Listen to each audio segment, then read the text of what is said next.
Good morning, my dear brothers and sisters. How are you? Did you miss your shepherd? I was away last weekend. No? How's Father Elijah? Today, my dear brothers and sisters, the fourth Sunday of Easter, and also called Good Shepherd Sunday. A little recap last Sunday's gospel because it talks about our journey of faith. Did you still remember our gospel last Sunday? Anybody? It talks about two of the disciples of Jesus on their way to Emmaus. And while they were conversing, they felt downcast, anxious, worried, fear of what had happened in Jerusalem. And along the way, Jesus joined with them, conversing with them. And they were not able to recognize that it was Jesus.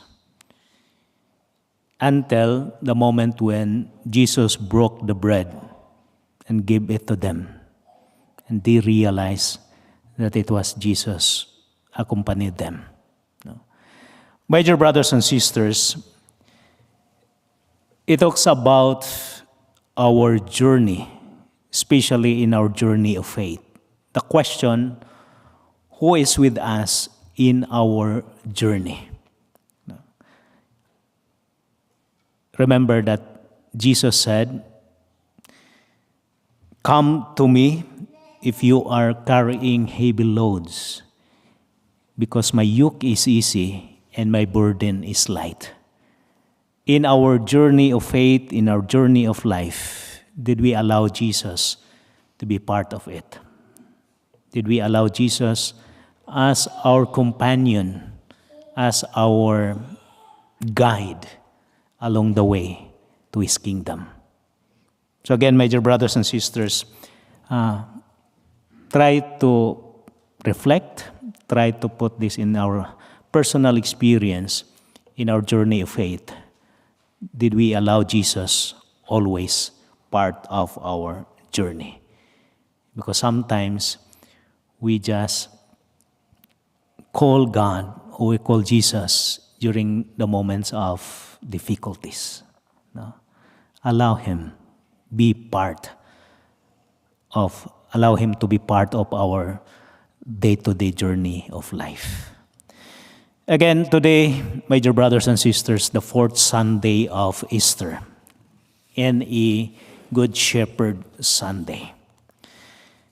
If we try to look back and reflect in the gospel of today, it gives us the qualities of a good shepherd. It says, the good shepherd must know their names.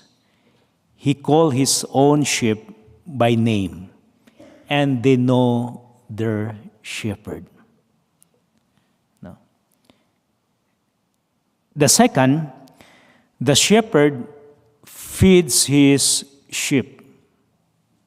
And the third one, the shepherd always ready to sacrifice for his sheep.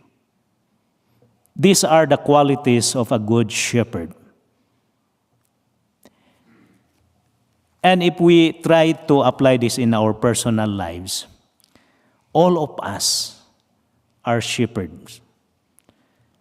God gives us this life for a certain purpose. All possibilities for a certain purpose in this life. Just remember, no? Being a shepherd is not easy. Usually, if we talk about sheep, what usually came into our mind, the sheep are humble, pious. But in reality, there are a lot of hard-headed sheep. It's not easy. Just imagine in your personal lives. Maybe you are a shepherd as a father, as a mother. You are a teacher. We have different positions, different tasks in life. Just imagine that. And try to look back your sheep. They're not all humble. They're not all pious. Some of them are hard-headed. And this is the call of Jesus for us. In my personal life, the moment I read this gospel, automatically came into my mind, for me as a shepherd, did I do my best to take care of my sheep? I tried my very best to call all of you by your name. Even that quality, to call your sheep by name, it's quite hard. Sometimes I cannot remember all your names. It's easy for you to know me because I'm alone. But to remember all my parishioners' name, it's quite hard. And one way of knowing and taking care of my sheep, I tried to even write Christmas cards to you or birthday cards. But again, to take care of a lot of sheep is not easy. It takes courage, it takes dedication, commitment for the good of your sheep. The second quality being mentioned in the gospel, my dear brothers and sisters, the good shepherd feeds his sheep. Jesus did not only feed the 5,000 people, or did not only make wine when he was in the wedding in Cana, but most especially, Jesus feed us the spiritual food. Not just giving nourishment to our physical bodies, but most especially our spiritual lives. When Jesus broke the bread during the Last Supper, he said to them, "Do this in remembrance of me." Do this for you to remember me. And he is giving us this kind of gift, this kind of food, not just to satisfy our earthly longing, but this is a food that will bring us to eternal salvation. A life, a food that that gives us life eternally. My dear brothers and sisters, Jesus sacrificed for us. The third qualities of a good shepherd. He offered his life for us. He suffered. He died. For what? For us sheep. For us to inherit the kingdom he prepared for us. For us to inherit the kingdom that God prepared for each and every one of us.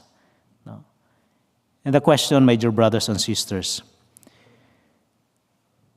being a sheep, being a followers of Jesus, are we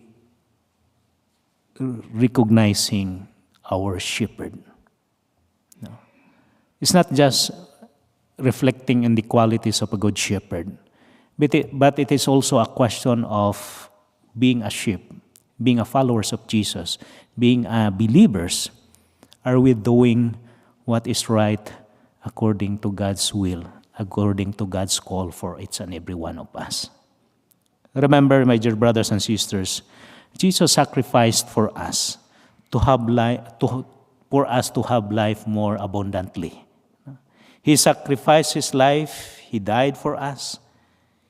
And more than that is the forgiveness of our sins. God gave us His life as a ransom of all our sins. And again, my dear brothers and sisters, try to reflect the qualities of a good shepherd. It is also our call. It is also our challenge. And remember, in the last part of the gospel, Jesus said, I am the gate. Whoever enters through me will be saved. It's a very beautiful words for us to reflect. Jesus is the gate. Whoever enters into Him will be saved.